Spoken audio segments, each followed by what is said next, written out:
Welcome, ladies and gentlemen, to another episode of The Basement. I'm Tristen, And I'm Ezra. and we like to talk about things theologically, practically, and hilariously. And today, we're going to be going over the Book of Joshua. Nice. Yes. This guy's casually tripping.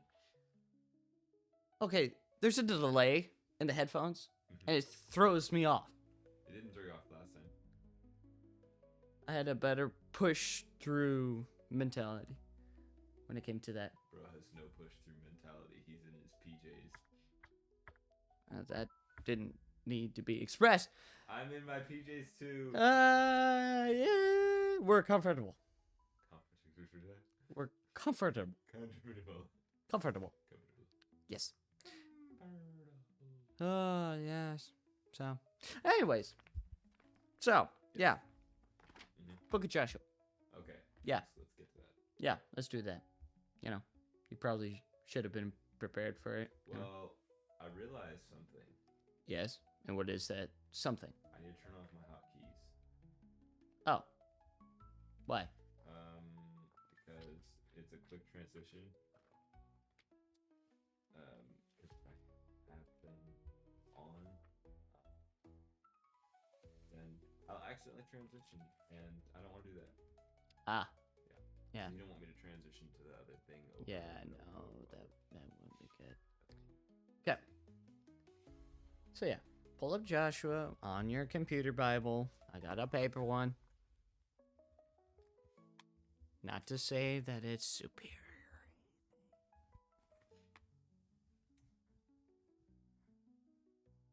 Gosh. Come on. They're waiting. The people, they're waiting.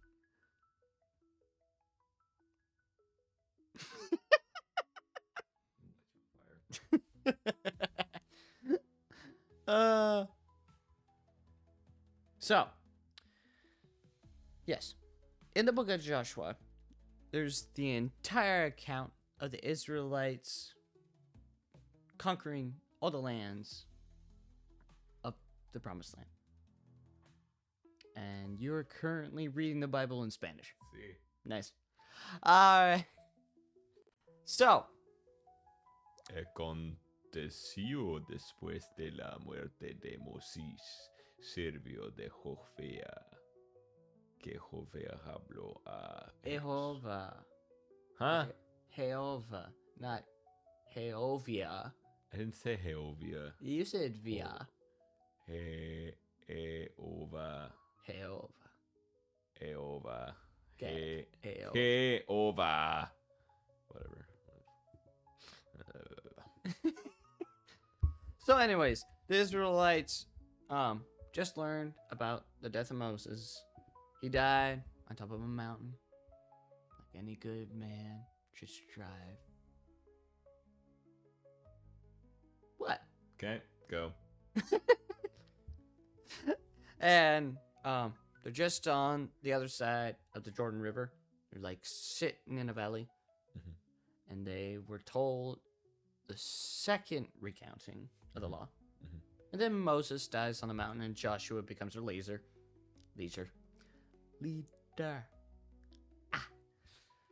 And, yeah, now they're at the Jordan River. They're about to cross. And before that happens, actually, God gives a message to Joshua. Probably one of the most famous verses from this is verse 6. It says, "Be strong and courageous, for you will distribute the land I swore to their fathers and give them as an inheritance. Above all, be strong and very courageous to observe the whole instruction my servant Moses commanded you. Do not turn from it to the right or to the left, so that you will have success wherever you go. The book of instruction must not depart from your mouth. You are to recite it day and night, so that you may carefully observe everything written in it. For then you will prosper and succeed in whatever you do. Haven't I commanded you? Be strong and courageous. Do not be afraid or discouraged, for the Lord your God is with you wherever you go. So God uses this phrase, be strong and courageous, 3 times in the middle of this short message that God gives him. It's like, hey, be strong, be courageous. You're going to fight people. It's going to be hard, but hey, you're going to do it. War's not easy, especially when you're going to be doing it nonstop for years. Yeah. So God's like, hey, and also, you're the new leader, so therefore, you're going to have a little bit of a learning curve. But I'm here. Keep the instructions. You're going to be good. You'll be fine. Just fine. If you don't want to have a delay, you can take your headphones off. Oh, okay. Much better. We know the sound's working, so we're fine. Okay, cool. So basically, oh yeah, I can talk way better now. Yeah, now you can talk way better. Now you won't have a delay in your own I know, voice. it's so nice. All right. Then Joshua sent some spies to the city across the river called Jericho. And this is like one of the oldest cities in the land of Canaan. And it's heavily fortified. Like really, really fortified. All the walls around Jericho are double layered with like a space in between. So you know how like we have walls inside of a house? You have sheetrock and sheetrock on either side, and the inside is like the framing, the wood framing. An insulation. Well, the stone walls kind of had that. They had the stone wall on the outside, stone wall on the inside of the city, and then they had the space in between to have supports. I just bonked that so bad. So this thing was thick. It was so thick you could put, I think, 3 chariots side by side on top of that wall. Wow. It was a thick wall. It was a very heavily fortified wall. Thick boy. Yeah. And so it's the first city that they have to go and attack because it's right across the Jordan River. So Joshua sends these spies, and these spies, Joshua learned from the last time they sent spies. He's not going to send 12 men. Because the last time it happened, 10 came back and told the false report, and they didn't get to go into land for 40 years. Oof. Yeah, so he sent only 2. And he sent those 2 into Jericho, because sending 1 would mean, they might get lost or easily killed. So if you send them in a pair, you should be able to work as a team. Go find it, please.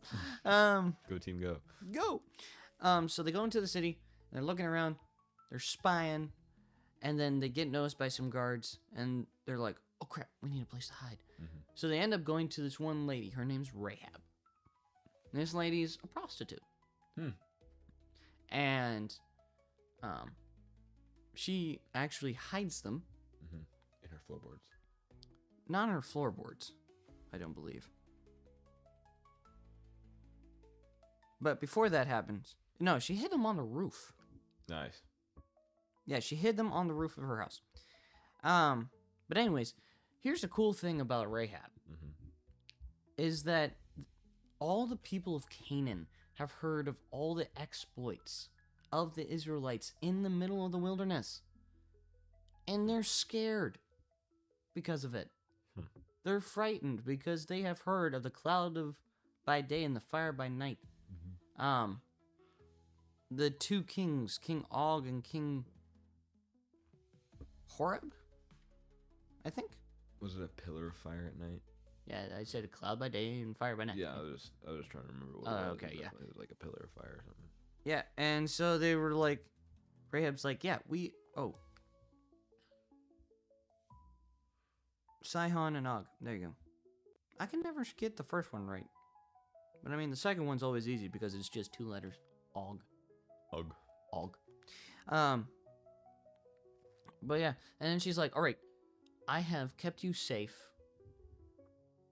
and I fear what the Lord has done for you guys. Promise me that me and my family will be alive. And spies are like, deal. Here's the deal, though. Send a red cord out your window. So this is verse 12.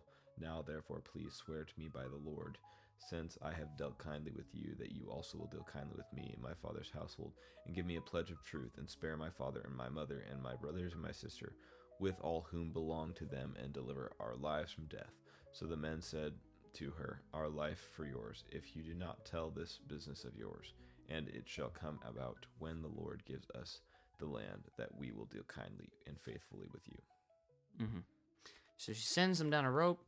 They get out of the city through a window, down a rope, because her house is embedded in the wall Oh, well. of the city. So they get out the window, and then they're like, hey, put this scarlet cord out the window, which is interesting. It's scarlet. Also another picture of the blood of the lamb, which is really cool. And we'll see your house. We'll know not to destroy it. Know not to kill anybody. We'll find you. We'll bring you into Israel. Mm-hmm.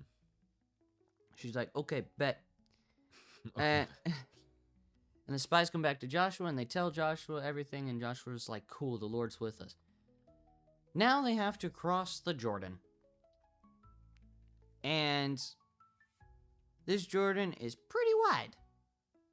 But God has a plan. So, God's like, all right, Joshua, here's the deal. And Joshua's like, all right, got it. So he sends the priests with the Ark of the Covenant into the river. And as soon as they step foot into the river, the Jordan starts drying up. And the water starts flowing away and causing the ground to be super dry. It's like an invisible wall set up further upriver, so then the water doesn't come. And they're standing on dry ground in the middle of the Jordan. They're holding the Ark of the Covenant, and the priests don't move until all of the Israelites make it across the Jordan. And then Joshua gives his men these instructions. All right, here's the deal. You're going to take 12 stones from that river. You're going to set up a pillar outside of the river. Do it. So they grab 12 stones and they set them up. And this was meant to be a reminder of what God has done for them, and that their journey within the wilderness is over. All 12 tribes have made it through. That's the significance of the 12 stones. And they are all underneath the covenant. And it says, Joshua says, that when your children come to ask of this, you will be able to tell your children about these stones.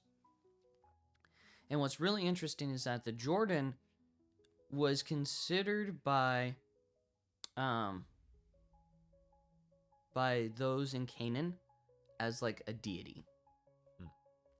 And so when the Jordan dried up, and the Ark of the Covenant is standing right in the middle of the Jordan riverbed, it signified to the Canaanites that the God of Israel is stepping on the throat of their deity. You have been defeated. That's crazy. The Jordan has been dried up. I'm standing in the middle of it, and it has no power. So it was like, oh my gosh. And God did that with like the plagues of the Egyptians too. Like he sent plagues specifically to come against the specific Egyptian gods. This was the same thing that he was doing with the Canaanites, which was insane. That's cool. Yeah. And so the Israelite, I believe. So not only did they take a pillar and make one outside the river, but Joshua made a pillar inside of the river as well. Right where the Ark of the Covenant was, and he put it right in the middle. And then the priests came out of the river, and the river flowed again. And now it's like, all right, well, we're here now. We are in enemy territory. We are here now, and we're not going back. All right. And then they had to do something that wasn't very fun. Walk. Nope. Worse. Run. Worse. March. Worse. Push-ups. Nope. Way worse. Cry. It only happened to the men. What? Yeah. What happened? They had to get circumcised. Oh. Well, nice. Yep, well, and then they had rest, so it was fine. Because they had to have a few days to recover because it's not fun. And then they got to eat from the land, which is crazy because when they started eating from the land, that's when the manna stopped. The manna was no longer supplied because they were now in the promised land and they could eat from the land. Nice.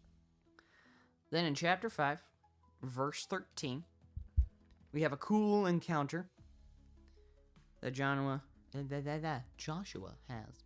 Now it came about when Joshua was by Jericho that he lifted up his eyes and looked, and behold, a man was standing opposite of him, with his sword drawn in his hand. And Joshua went to him and said to him, "Are you for us or for our adversaries?" He said, "No. Rather, I indeed come now as a captain of the host of the Lord." And Joshua fell on his face to the earth and bowed down and said to him, "What has my Lord to say to his servant?" The captain of the Lord's host said to Joshua, "Remove your sandals from your feet, for the place where you are standing is holy." And Joshua did so. So yeah, this is, some theologians believe that this angel of the Lord is representative of Jesus. Some theologians believe. But it's interesting that Joshua asks him the question, "Are you for us or are you for our enemies?" And this angel says, "Neither. I am the commander of the Lord's armies." And Joshua's like, "Oh shoot." Oh boy. Right? Because the perspective had to be corrected. Because Joshua was not the leader, was not like the ultimate leader of the Israelites. God was the ultimate leader of the Israelites. And this was the commander saying, like, "No, I'm for God. I'm not for you or your enemies. I'm for God. And if you're with God, then we're in this together." Cool. Really cool perspective shift.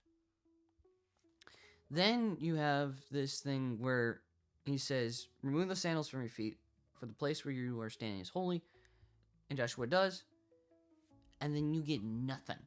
You don't get what this guy told Joshua after that fact. It's like, he took off his sandals for a reason. They're going to have a chat. We don't get to hear that.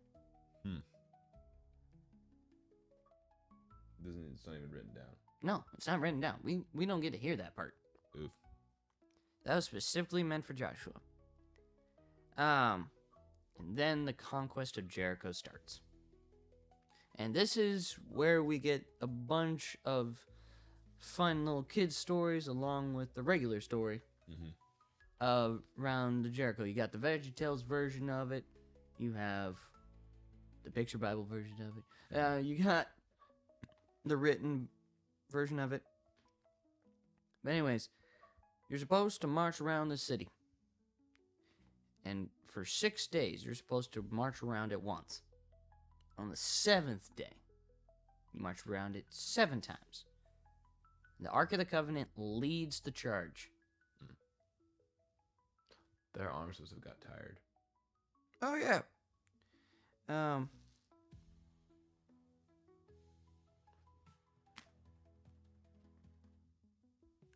And then it's 7 days. They walk around for 6 days. Then they get to the 7th. And there's 7 priests in front of the ark. And these 7 priests are given horns, ram's horns. And they're told. And they're told, on the 7th day, that is the only time you blow the trumpets. Now think about this. The people inside of Jericho are watching these Israelites march around their city day after day after day in silence. Imagine how intimidating that is. Either intimidating or just weird. Or just really weird.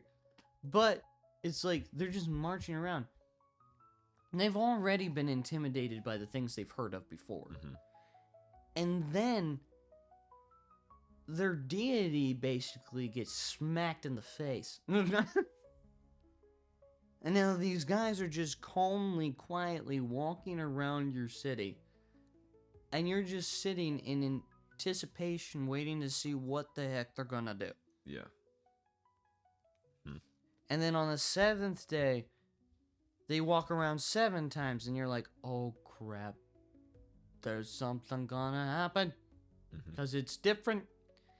And it's Just totally different. Something's gonna happen because it's different. It's different.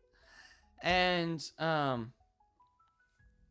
on the 7th time that they walk around the city, the priests blow the horns, and everyone shouts.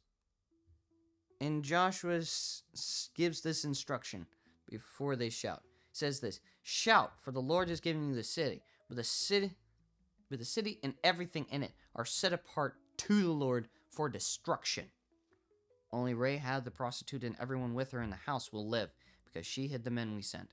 But keep yourselves from the things set apart, or you will be set apart for destruction." This is important later.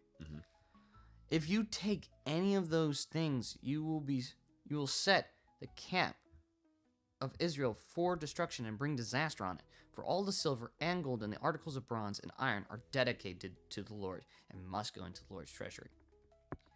So the people shouted, trumpets sounded. When they heard the blast of the trumpet, the people gave a great shout, and the wall collapsed. It'd be interesting to know how the wall collapsed. Did it collapse inward? Did it collapse outward? Or did it just Crumble.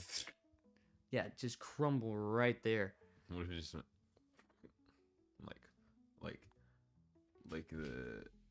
like the mortar just vanished, so the bricks just I don't know. I'm just saying, what if, Right? And then, right after it, they defeated the city of Jericho, destroyed everything in it. They brought all the bronze, iron, gold, and silver. And then they're on to the next city. Here we go. We're going to defeat this city right here. AI. And here's the first verse of chapter 7. It says, "The Israelites, however, were unfaithful regarding the things set apart for destruction. Achan, son of Camri, son of Zabdi, son of Zerah, of the tribe of Judah, took some of what was set apart, and the Lord's anger burned against the Israelites." Oof. The only instruction Joshua gave to the Israelites: Don't touch anything. don't take anything. And Achan immediately disobeys one of the first commands that is given to the Israelites of don't do it. He's like, nah, Holmes, I want it. Right? And this kind of shows this fallenness of the Israelites still. They still haven't fully understood what their purpose is and why they are supposed to do it. So Joshua sets up this plan to go defeat the city of Ai, and they get their butts handed to them. They go up to the front gates, and they get demolished and sent back packing. And the guys come out of the city of Ai and chase them away. And Joshua's like, What happened? And the Lord's like, "You disobeyed me." Oof. And he's like, "How?" Someone kept some things from Jericho. And Joshua was like, "Oh." He dear. tore his clothes and fell to the earth on his face before the ark of the Lord until evening. Both he and the elders of Israel, they went out, put dust on their heads, and Joshua said, "Alas, O Lord God, why did you ever bring this people over to the Jordan, only to deliver us into the hand of the Amorites to destroy us? If only we had been willing to dwell beyond the Jordan." Nice. Thank you. And so God's like, "All right, these people have stolen things from me. Here's what you're going to do.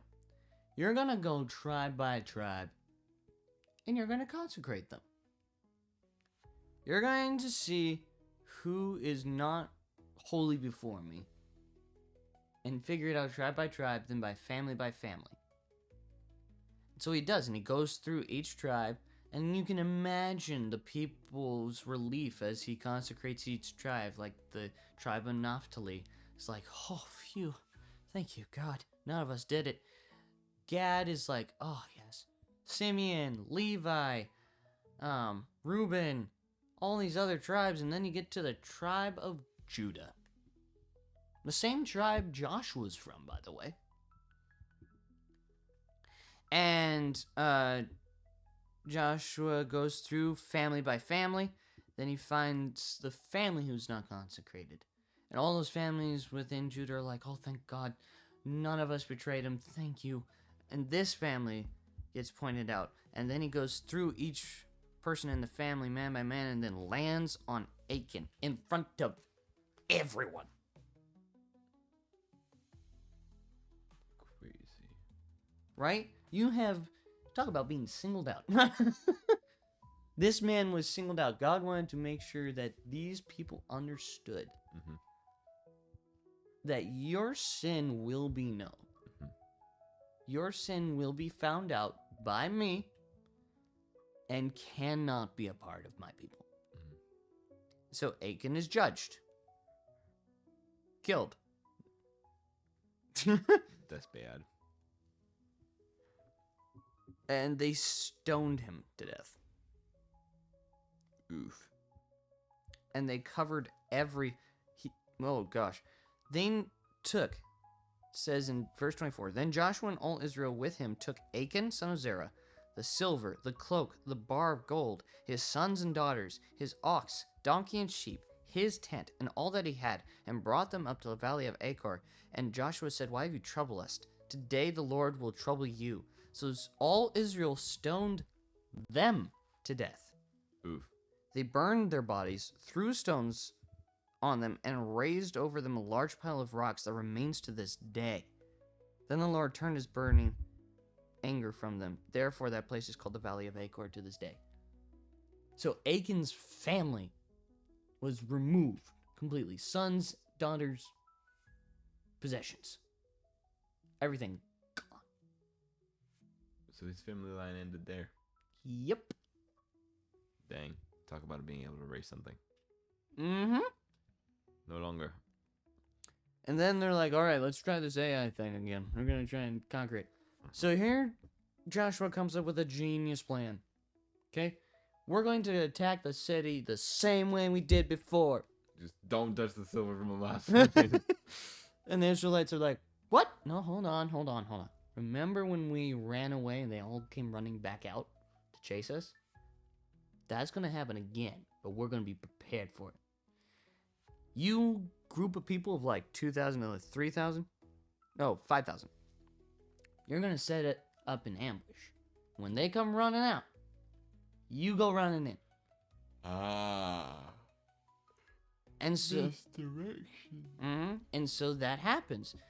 The men of Ai see the Israelites fake running away.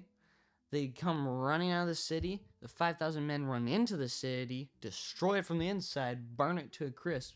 And the men outside the city are like, oh crap, we're being destroyed from the inside. And so they turn around. And the Israelites that were being chased were like, perfect. And then they start surrounding these men from Ai. And the guys inside the city come out and surround the men of Ai. And so it's entire entrapment that they got these guys in, and they got demolished. Like, dang.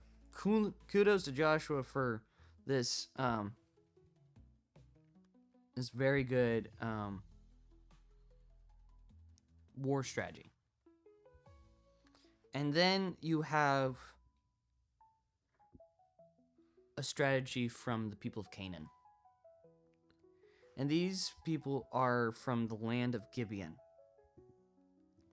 And in this land of Canaan, God told them to destroy every culture, every civilization within the land of Canaan, because they have all sinned against me and worshiped false gods. Mm-hmm.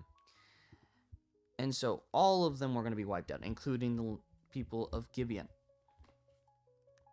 So here's what the inhabitants of Gibeon do. So they acted deceptively. They gathered provisions, took out worn out sacks on their donkeys and old wineskins, cracked and mended.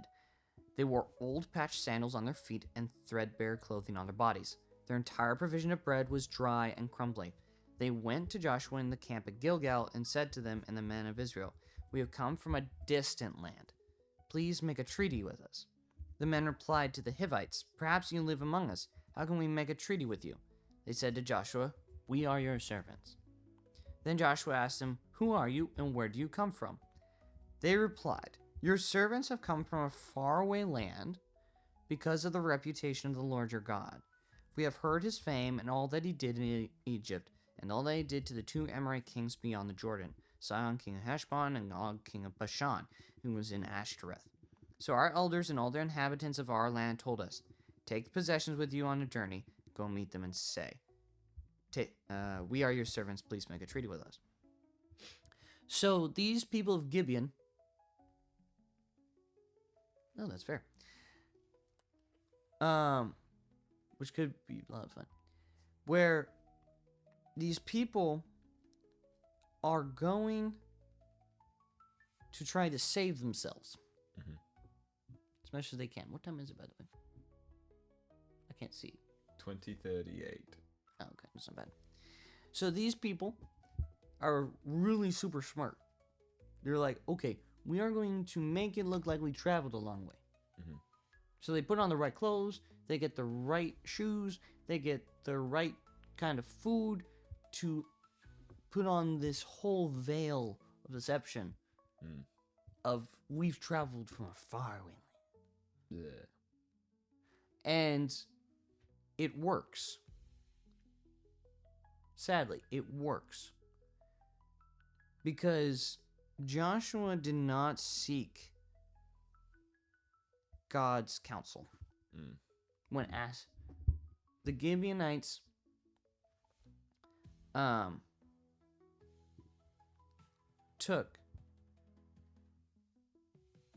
they were smart because they knew they were going to be destroyed, first of all, and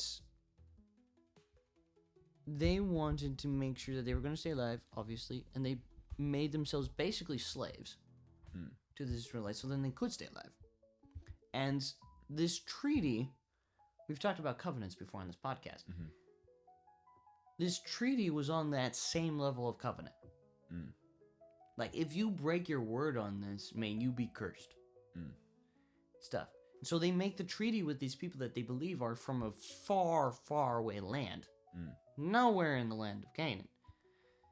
And eventually the Gibeonites are found out. Like, you tricked us. And it says in verse 16, 3 days, in chapter 9, 3 days after making the treaty with them, they heard that the Gibeonites were their neighbors, living among them.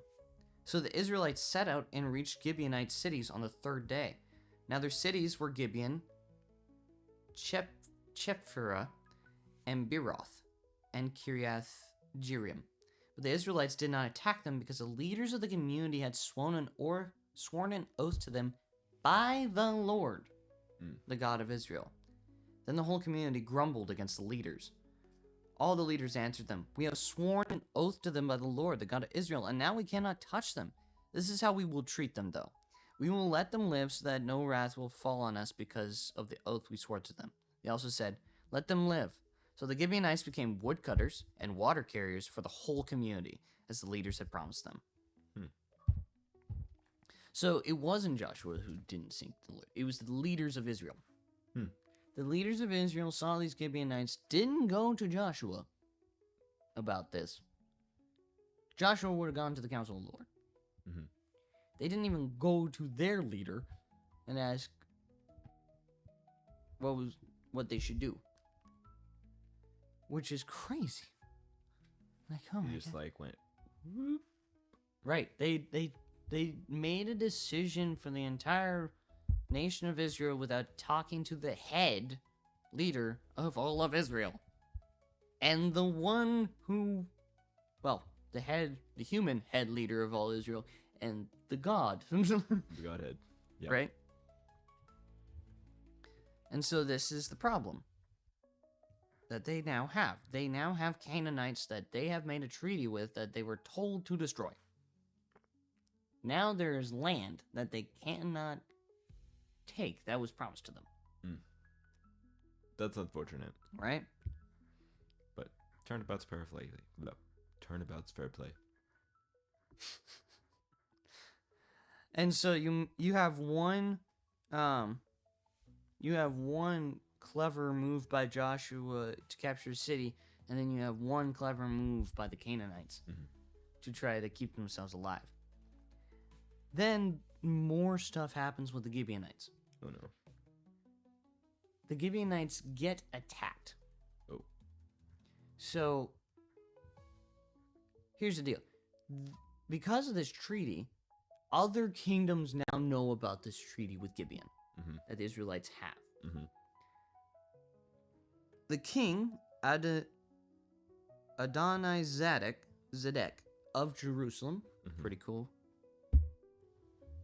city, Jerusalem, understands that Gibeon's with the Israelites. And he's like, I have a plan. You know what we're going to do? We're going to weaken the Israelites now. We're going to gather forces, and we're going to attack their newfound friends. We're going to start destroying the Gibeonites. And because one, they're traitors. And two, you're now the weak point of Israel. Because we know your land, we know your strategies, we know everything about your cities and stuff.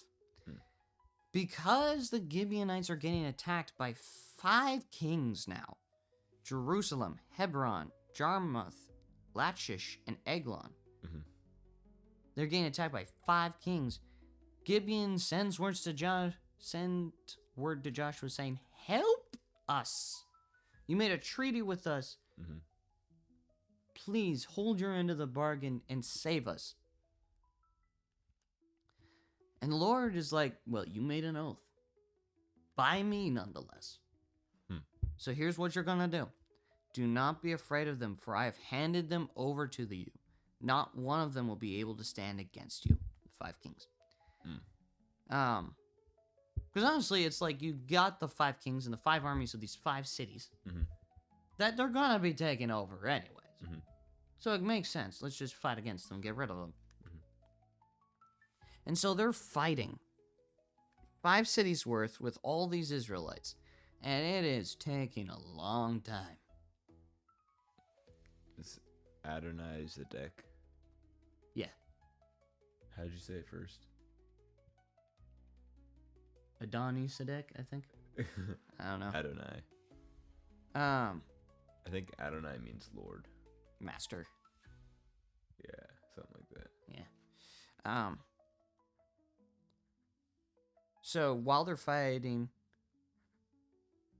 these Amorites, Joshua asked the Lord to do something for them because they know this is going to take all day and longer. And so Joshua spoke to the Lord in the presence of Israel. Lord, sun, stand still over Gibeon, and moon over the valley of Ajalon. What kind of mooning? The rock on the sky. And the sun stood still, and the moon stopped until the nation took vengeance on its enemies. Ooh. Isn't this written in the book of Jeshar? So the sun stopped in the middle of the sky and delayed its setting almost a full day. So the sun stayed in the sky for 24 hours. So the earth didn't spin. Nope. But It didn't spin for 24 hours. that's crazy.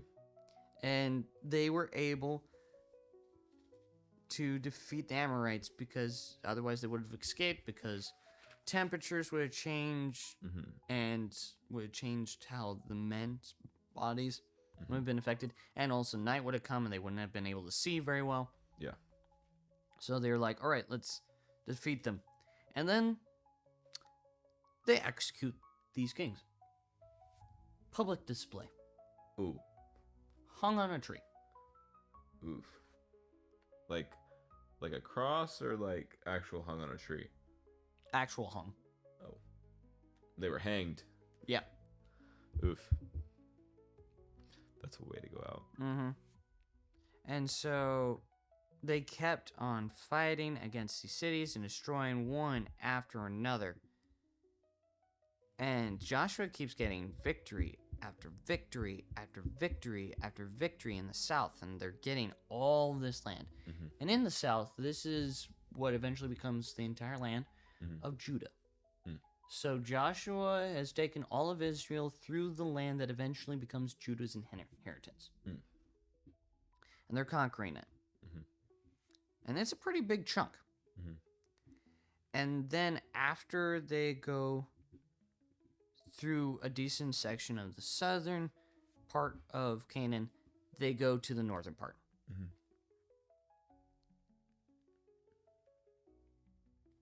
And there's a big army that they get to defeat once they start conquering And where is it? the northern cities. 11, chapter 11. Yeah, I know. But where is it? Northern Palestine. That's a hot topic right now. Yeah, it is. You know, if we put that as a hashtag, this video will probably blow up. That's true. I'm not joking. Oh, yeah. And it was the land of Canaan back then. And they were not unified because they were all city-states. It wasn't like an entire... city-states where you have... Each city was independent. It had its own governmental system, own economics, possibly its own language, too. Its own form of currency. Maybe not that far of, like, its own currency. Because they probably use just, like, raw materials and, like, trades and stuff.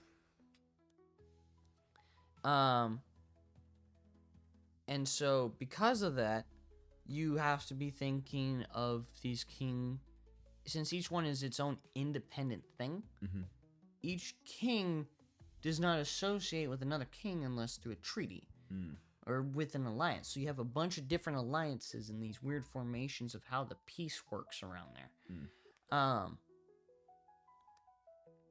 And so in northern Canaan, this one guy, Jabin, king of Hazor, sends out a message to a bunch of these different kings.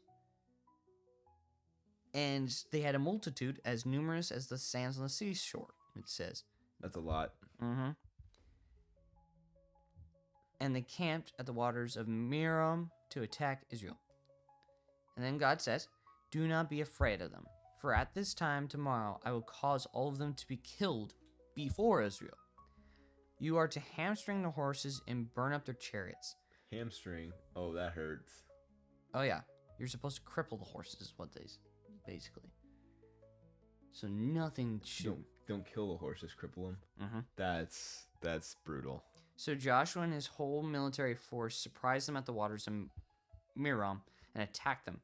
The Lord handed them over to Israel, and they struck them down, pursuing them as far as Great Sidon and Misrephoth Maim, and to the east as far as the valley of Mizpeh. They struck them down, leaving no survivors. Joshua treated them as the Lord had told them. He hamstrung their horses, burned up their chariots. At that time, King Joshua turned back, captured Hazor, and struck down its king with a sword, because Hazor had formerly been the leader of all these kingdoms. They struck down everyone in it with the sword, completely destroying them. He left no one alive. Then he burned down the Hazor, which was how they basically did every city. Oh. They captured it, killed everyone, burned it down. And then eventually they would rebuild it. Oh. Because it was a consecration of the land. They were burning it all because it was all detestable to God. And so Joshua, in verse 15 of chapter 11, it says, "Just as the Lord had commanded, he sent his servant Moses. Moses commanded Joshua." That is what Joshua did, leaving nothing undone of all that the Lord had commanded Moses. He did everything. He did the right stuff. Thus Joshua took all that land, the hill, the country, all the Negev, and the land of the Goshen and the lowland, and Abra, and Araba, the hill country of Israel and its lowland, from the mount of Halak that rises towards Seir, even as far as Baalgad in the valley of Lebanon, at the foot of Mount Hermon, and he captured all their kings and struck them down and put them to death. You want me to keep going? I think that's good. Okay. Joshua, as a leader of Israel, did so much right. Mhm. He listened to God's instruction. Mhm. He followed God's instruction. Mhm. The ones that sinned were not sinning because of his leadership. Mhm. They were sinning because they didn't follow his leadership. Mhm. So he did what was right. Mhm. So Achan was wrong. He died and all of his family died. Mhm. The leaders of Israel went under him Mhm. and made the decision of making the treaty with Gibeon. Joshua didn't know this. Hmm. And they didn't seek God. So he wasn't at fault either. Hmm. And he ends up leading the Israelites into conquering the land exactly as God had instructed. And later we'll see in the book of Joshua, Joshua dies. And the Israelites continue to conquer more and more land. Hmm. But not correctly. Ooh. Yeah. So Joshua was a crazy good leader for the Israelites. Mhm. He was really good. He was smart. He was obedient to God. He was courageous, as God instructed him to be strong and courageous. And they defeated so many cities and so much land. Mhm. In chapter 12, you have a list of all the kings that they defeated while Joshua was alive. Hmm. They defeated a total of 31. Wow. Yeah. How long did he live? That probably is in... Maybe for the next part. Yeah, that's probably for next part here. Yeah, we'll find out in the next part. Yeah.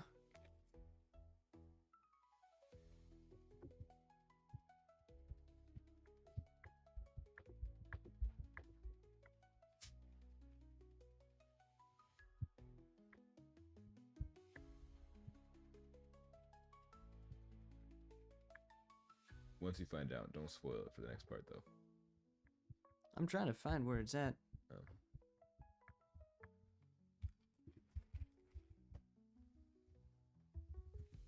Oh. Oh, that's a nice age, actually. He lived long.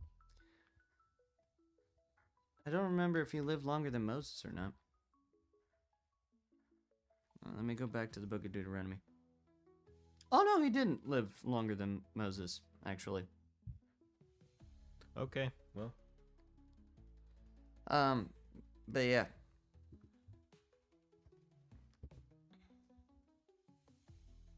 Okay, cool. So yeah, so Joshua has been conquering the land for Israel, and they've defeated 31 kings and kingdoms. And chapter 31 starts with Joshua was now old. Mhm. And so now Joshua's now getting old. He doesn't have the spark he once had. Mhm. And we'll go into the events 2 weeks from now Mhm. of how the Israelites came to the rest of the land and what they did right and what they did wrong. Mhm. And Joshua was a pretty cool leader. And it was Nice. really nice to see. And at this moment where we're leaving off, they gave the land rest from war. Oh. Because they had conquered a whole bunch of territory. And they must have conquered so much land that they needed to distribute it properly. So that's kind of what they're in the process of. And then rebuilding cities too. Yeah, and rebuilding cities and doing a whole bunch of stuff, and then they'll be back on conquest. But yeah, this is an amazing moment for the Israelites. The 5 books before this describe their entire journey to get to this point. Oh wow. Yeah, just like plundering cities and stuff. Joshua and his men, the Israelites, are finally in the promised land that was promised to Abraham. Oh. Before their enslavement in Egypt. Oh dang. The Israelites were enslaved in Egypt for about 430 years. Oh wow. And so there's the timeline from when Abraham lived to when Isaac lived to when Jacob lived and then Joseph lived. And then the period from Joseph's death to when they actually became slaves. 430 years being slaves. And then after that, they go through the wilderness for another 40 years. Until they finally get to the promised land. That was promised to their highest patriarch, Abraham. And now they're actually doing it. Dang. That's kind of cool. And Joshua's doing it right. That's good. And they are getting rid of what sin is possible in the Israelite camp, getting rid of Achan, because that wasn't right. And then the Gibeonites, that's good, but that's going to haunt them later. Gibeonites is going to haunt them. But that one is because they couldn't destroy the Gibeonites because they made an oath in the name of the Lord. And the Lord's like, all right, you held all yourselves and me to be accountable to them and protect them. Deal with it now. You have done this to yourselves. So, now that's going to bite them in the butt later. Yeah. But, for the moment, they're pretty victorious. Destroying everything within each city that they take and cleansing the land. Which is really cool picture because they are the promised people of God. They are meant to be the example. And so in order for them to be the example, they have to cleanse the land before they live in it. And then they can be a living example from the cities that they rebuild. And they can live properly and they show the nations around them. Rather than being denied because they living in somewhere that where God was like, no, you did it wrong kind of thing. More of like, wow, you actually followed what I said and commanded, and look, you get to be prosperous Right? Prosperous now. But when you're when you are God's chosen people, there's a higher standard involved with how you live and how you work and how you do war and how you do all these things because you are the example. And so these people have to have a sense of humility to be God's servants, but also a sense of purpose to do it well. And be like, all right, we are God's chosen people. We need to follow all the instructions God's given to us. We need to get rid of all the sin and all this destruction. And they kind of got that part right, but then they didn't really get the part right where they needed to be the proper living examples to everyone around them. They didn't understand that part, which was really sad. But that's going to be later in the later books, like Judges. Judges is going to be fun to go through too. There's a bunch of cool stories in Judges. But yeah, cool. We got out of the Pentateuch, Genesis, Exodus, Leviticus, Numbers, Deuteronomy, and now we're into more of the fun story part of Israelites' history. Hmm. So yeah, Cool beans. I just got to ramble on for a long time, and Yes, it was you a did. lot of fun. Yeah, I haven't. I've been very busy, so I've kind of not been able to be caught up on the book reading specifically on my end. But that's okay because I gotta talk about it. And July is fun. And it's very exciting. Yes. Even though there's probably a lot of bloodshed and death, but you know. Hey, Yeah, that's just the Bible. The Bible has bloodshed and death. A life for a life. That's how that goes. Oh my gosh. But yeah. Yeah. So That's only the first half, though. So you gotta that's tune the in for first the half. next. In 2 weeks, you gotta tune in to the second half of second this. half, and I will be more prepared then, and I'll Yeah. have some talking time. Of course. Yeah. Yes. It'll be fun. Yes. So yeah. Well, do you want to close this out? I closed this out last time, didn't I talked a lot on this one. I? We still trade off who prays. You pray. You're fine. Don't look at me like that.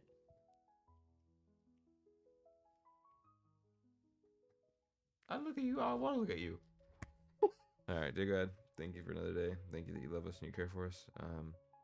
Thank you that we are able to find some time where we can just talk about you, and maybe it's one person talking, one person listening, or it's the other way around, or maybe it's both people talking. But either way, we're both learning something out of it. Whether it's the fact that we say something and then we learn from the words that we just said, or we are hearing, God, that your words are good. Your words are always inspiring. I just pray that each person who has an opportunity to hear this learns something and is able to share your light with somebody else. Thank you for loving us and caring for us. In your name we pray. Amen. Amen. Well, thank you for joining us this week on The Basement. And keep yourself in the conversation. Because we're always constantly learning. Yeah. All right. We'll see you next time. Bye. Bye-bye.